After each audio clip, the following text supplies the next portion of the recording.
In our study, we found that pretty much all parents and caregivers in Australia are concerned about their children's exposure to unhealthy marketing, and almost 90% of the participants in our study reported they were concerned to some extent, either very much or a little bit, of the exposure to unhealthy food marketing. We looked, as I mentioned, at different types of policies restricting unhealthy food marketing, and the support varied across the different policies.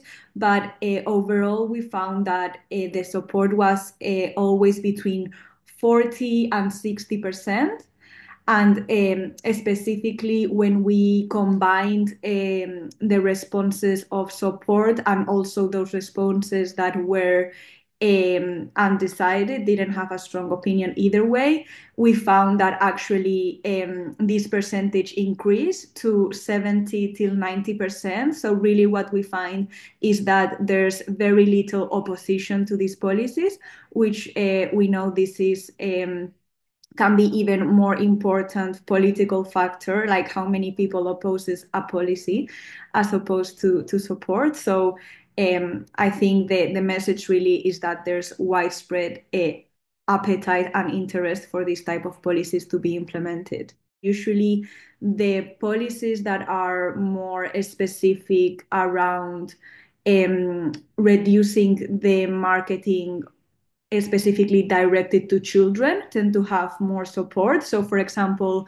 banning unhealthy food marketing in the TV at a specific times, like before 9 p.m., because we know this is when children watch TV the most, but also banning some like child appealing elements in the packaging of the product. So, for example, cartoon characters or popular figures that the kids are interested in. But also there are many other ways in which we can reduce unhealthy food marketing that are not specifically targeted to children, but would also help to reduce their exposure. And this can be things in the retail setting, like